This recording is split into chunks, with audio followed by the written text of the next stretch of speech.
En Morata de Tajuña, Madrid, 3 hermanos fueron encontrados sin vida dentro de su vivienda. Los investigadores se toparon con una escena sin precedentes. La habitación de las víctimas reflejaba una violencia desmedida y los cuerpos presentaban signos de haber sido incinerados.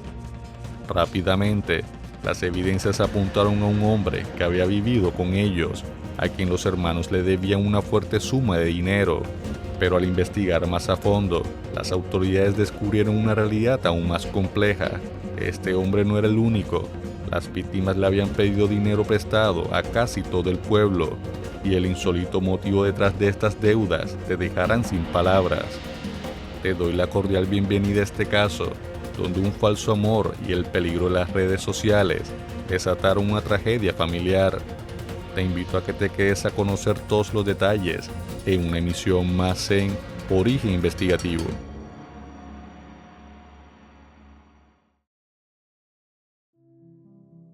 A unos 35 kilómetros del ritmo acelerado de Madrid se encuentra Morata de Tajuña, con algo más de 8.000 habitantes.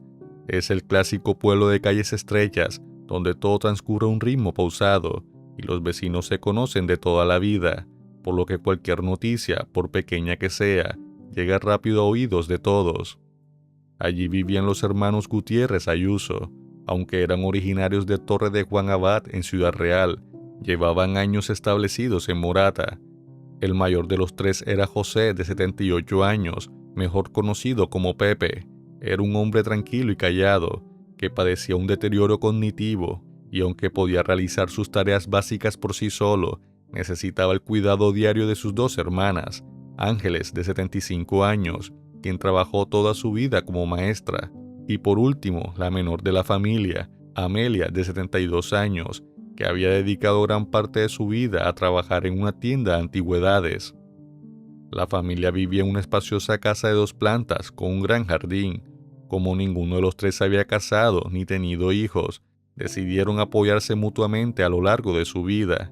Ese esfuerzo conjunto les permitió adquirir tierras en su pueblo natal, un apartamento en Madrid y unos buenos ahorros que ni siquiera necesitaban tocar, ya que se mantenían perfectamente con sus pensiones.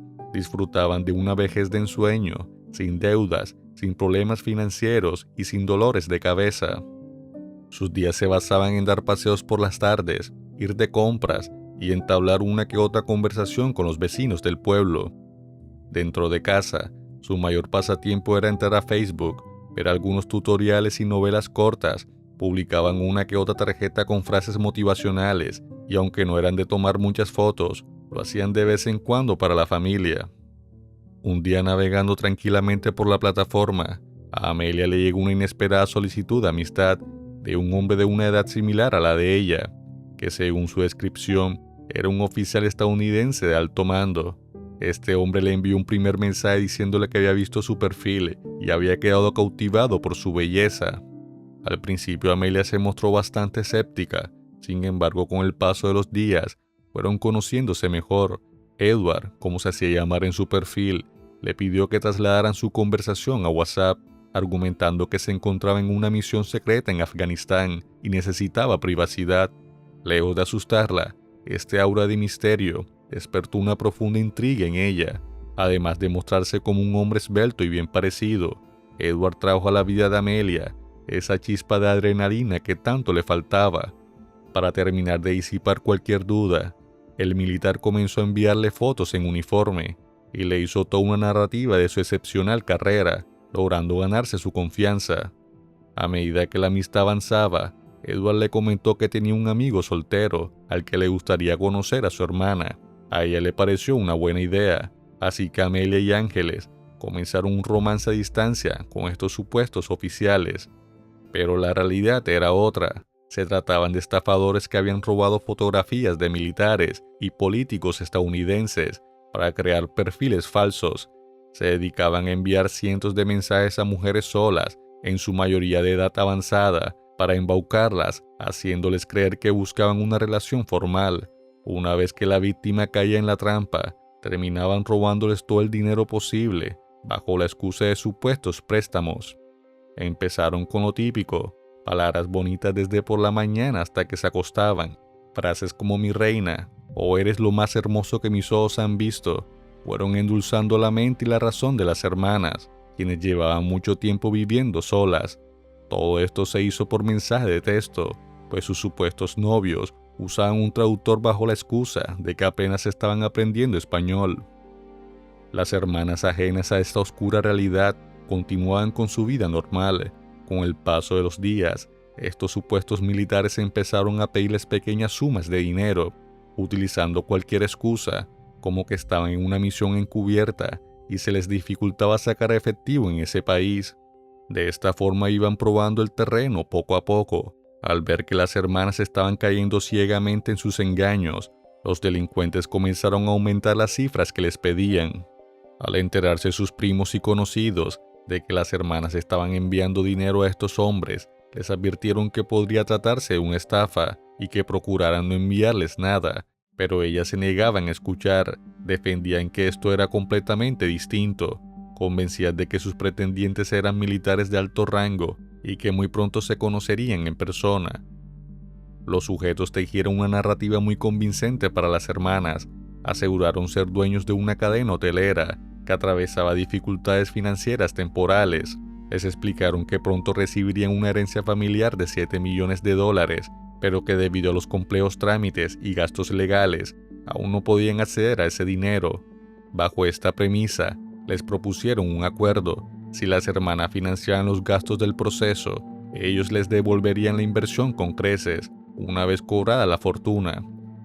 Aunque para la mayoría de las personas, esto sonaba la típica estafa de toda la vida. Eso de tú me das tanto y mañana te doy el doble. Para unas mujeres mayores que llevaban tanto tiempo viviendo solas y sin hijos que pudieran aconsejarlas o protegerlas, esto fue una caída libre sin retorno.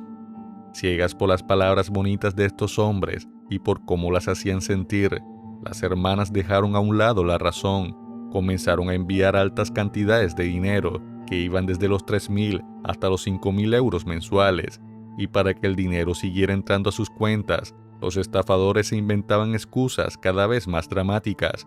Un día les decían que su helicóptero se había averiado y al otro que estaban en peligro y necesitaban ayuda urgente. El banco no tardó en notar los extraños movimientos. Al ver estas irregularidades, les advirtieron que estaban siendo víctimas de un fraude y les bloquearon las cuentas para impedir que siguieran perdiendo su dinero. Frustradas, las hermanas acudieron a las oficinas de correos, pero allí también sospecharon de la estafa y se negaron a seguir procesando sus envíos. Lejos de rendirse, llegaron al extremo de pedirle a conocidos y a veces a personas que casi ni conocían que les hicieran el favor de firmar los papeles para poder realizar las transferencias. El nivel de manipulación psicológica era brutal. Esto se volvió una dinámica constante. Cuando los estafadores notaban que las hermanas se sentían abrumadas, las dejaban respirar unas semanas, solo para volver a la carga. Las peticiones aumentaron de un par de miles de euros a más de 15.000 euros en un solo giro. Fueron cantidades tan absurdas que llegaron al punto de vender un apartamento que tenían en Madrid por la suma de 150.000 euros para enviarle absolutamente todo a estos criminales. Durante este lavado de cerebro, el supuesto novio de Ángeles murió en batalla. Llegó un punto en el que ella quiso renunciar a la herencia. Solo pedía que le devolvieran su dinero para olvidarse del asunto. Sin embargo, Amelia era quien realmente llevaba las riendas. Con un temperamento autoritario, convenció a su hermana de cambiar de parecer y seguir enviando dinero. Por su parte, Pepe era ajeno a todo esto. Debido a su discapacidad no opinaba, y las hermanas tampoco se lo habrían permitido. Bajo todo este nivel de control, fue así como las pensiones de los 3 hermanos, junto a la herencia que les dejaron sus padres, terminaron en manos de estos criminales. Todo se salió de control y quedaron en la ruina absoluta. Tras gastar más de 300.000 euros en los últimos 7 años, comenzaron a pedir prestado a cuanta persona veían, entraban a los locales vecinos y le pedían dinero a cualquiera que aparentaran tener alguna facilidad económica, con préstamos que iban desde los 500 hasta los 20.000 euros. En el pueblo todos conocían la desgracia por la que estas mujeres estaban pasando. Al ver que la gente les insistía en detener esa locura, ellas tomaron el camino contrario y se aislaron por completo. A quien se negaba a prestarles dinero, simplemente le dejaban de hablar. No querían escuchar nada que contradijera su propia verdad. Estaban convencidas de que ese supuesto militar llegaría pronto, compartiría su riqueza y la sacaría del hoyo en el que se encontraban. Para huir de las críticas, las hermanas comenzaron a mandar su pensión desde un locutorio en Arganda del Rey. Allí eran unas desconocidas y podían hacer sus envíos sin que nadie las juzgara. En ese lugar realizaban los giros internacionales y compraban tarjetas de datos, tratando habitualmente con el encargado del local, un hombre de origen pakistaní de 43 años, llamado Dilawar Hussain. Con el trato constante, las hermanas terminaron contándole a Dilawar la misma historia, que el militar con el que hablaban estaba a punto de cobrar una jugosa herencia, pero les faltaba dinero para pagar los últimos trámites. Fue entonces cuando le propusieron el supuesto negocio de su vida. Si él les prestaba una fuerte suma, a los pocos meses le devolverían el doble de su inversión. Dilawar, al ver que las mujeres mandaban fuertes cantidades de dinero al extranjero y al desconocer por completo su historia, lo vio como una inversión confiable, así que les entregó los ahorros de toda su vida, alrededor de 30.000 euros. El acuerdo era que le devolverían el doble, es decir, 60.000 euros. A cabo de un tiempo, Dilawar empezó a reclamar el dinero acordado, pero las hermanas solo le daban trabas y excusas. El hombre comenzó a desconfiar cuando vio que los meses pasaban y no había respuestas. Sin un centavo en el bolsillo, la desesperación comenzó a consumirlo. No solo le aterraba la idea de haber perdido todos sus ahorros, sino que tenía el agua al cuello. Había tenido que vender su locutorio, además de que su madre padecía de una enfermedad y dependía económicamente de él. Llevado al límite, Dilawar tomó la decisión de mudarse con los hermanos Gutiérrez Ayuso. Su intención no era hacerles compañía, sino convertirse en su sombra. Necesitaba tenerlos vigilados día y noche, por temor a que intentaran huir del pueblo con su dinero. Al principio, la presencia de este hombre en la vivienda extrañó a todos en Morata de Tajuña. La gente del pueblo los veía caminando juntos o haciendo las compras en el supermercado. Algunos vecinos llegaron a pensar que él era el famoso militar estadounidense que por fin había llegado a España. Pero las hermanas se apresuraban a aclarar que solo era un amigo, que se quedaría a vivir con ellas por un tiempo. Esta situación generaba preocupación en sus amistades, que les advirtieron que tuvieran mucho cuidado a quien metían en su casa. En el exterior todo parecía estar en normalidad, pero en realidad nadie sabía el infierno de tensión que se estaba gestando de puertas para adentro. Al poco tiempo de estar viviendo con ellos, Dilawar empezó a caer en un estado de frenesí. Sin trabajo y con su madre en Pakistán necesitando de él, comenzó a comportarse de manera agresiva con las hermanas a la hora de reclamar su dinero. Incluso en una discusión llegó a darle una bofetada a una de ellas, pero nunca lo denunciaron, pues no querían hacer un escándalo. A principios de 2023, durante otra violenta discusión por la deuda, Dilawar perdió el control por completo, pero esta vez fue una agresión mucho más fuerte. Golpeó 3 veces a Amelia en la cabeza con un martillo y una vez en el suelo le propinó varias patadas. Después le quitó los pendientes que llevaba puestos. La policía lo arrestó por el delito de lesiones. Fue condenado a 2 años de prisión, pero la justicia le concedió la libertad provisional apenas 7 meses después, tras pagar una indemnización por daños y perjuicios de algo más de 2.900 euros. Quedó libre, pero bajo la estricta orden de alejamiento que le prohibía acercarse a menos de 500 metros de la familia. A principios de enero de 2024, los vecinos notaron un silencio inusual. Nadie en el pueblo había visto a los hermanos por semanas. Al principio algunos pensaron que quizás se habían ido de viaje a pasar las Navidades con sus primos en Madrid, pero conociendo el oscuro historial de la casa, también temían que algo malo les hubiera ocurrido, por lo que se le alertó a las autoridades. Tras obtener una orden judicial, la Guardia Civil forzó la puerta de la vivienda. Lo que los agentes encontraron en su interior silenció a todo Morata de Tajuña. Una escena de pesadilla que confirmaba el peor de los desenlaces. Los cuerpos de Amelia, Ángeles y Pepe yacían apilados en el salón. Llevaban muertos aproximadamente un mes y estaban semicalcinados. El asesino había utilizado gasolina, papeles y cartones, en un intento fallido de prenderles fuego para borrar las evidencias. Las pruebas post-mortem revelaron que los 3 hermanos habían muerto por un traumatismo cráneoencefálico. Fueron asesinados a golpes con un objeto pesado y contundente, posiblemente con una barra de hierro o palanca, un arma que los investigadores aún no han logrado encontrar. Por la orden de alejamiento y su historial de agresiones, el primer sospechoso era sin duda Dilawar Hussein. Sin embargo, la policía no tuvo que organizar una gran cacería.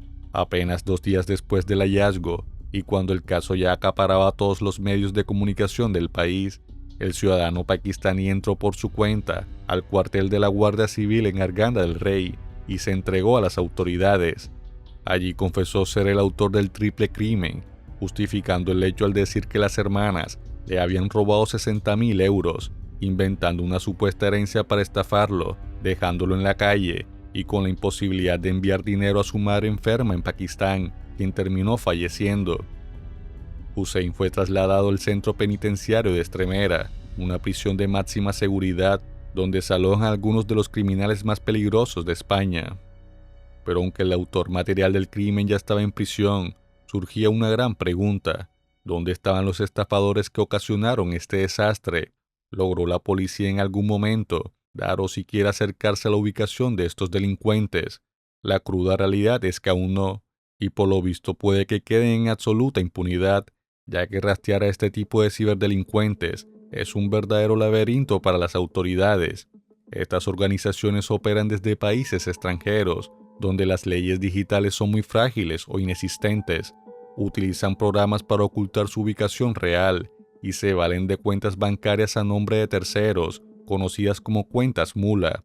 Cuando el dinero de las hermanas ingresaba, era transferido en cuestión de minutos a otras cuentas internacionales o convertido en criptomonedas, borrando cualquier rastro. Para cuando la policía intentaba seguir la ruta de los envíos, el dinero ya se había esfumado por completo.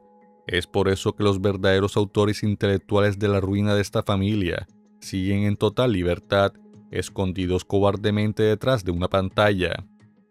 Con Dilawar tras las rejas, parecía que la tragedia de la familia Gutiérrez Ayuso había llegado a un triste y definitivo final, pero el horror de esta historia aún tenía un capítulo más.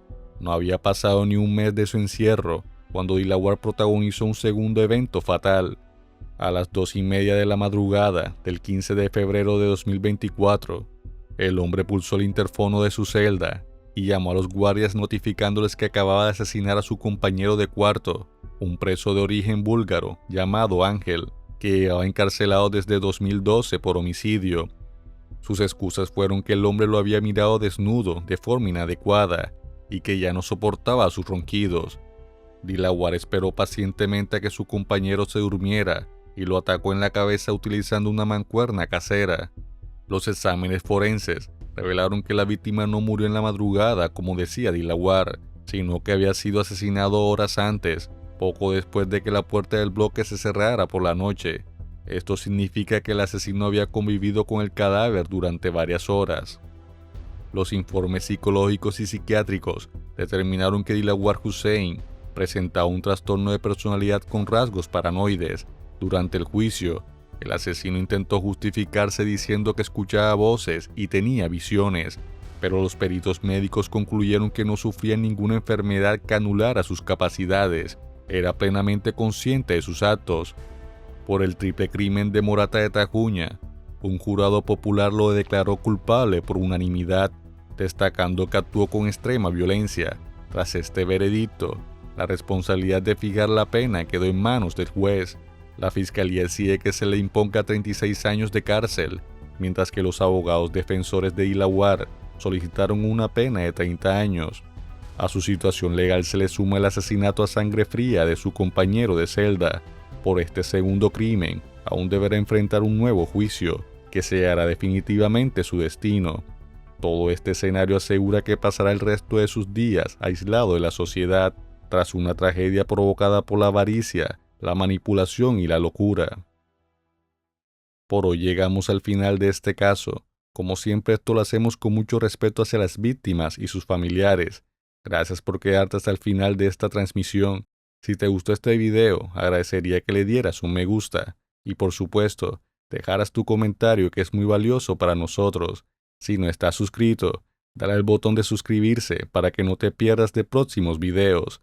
De corazón te deseo que tengas un excelente y próspero día. Nos vemos en una próxima emisión.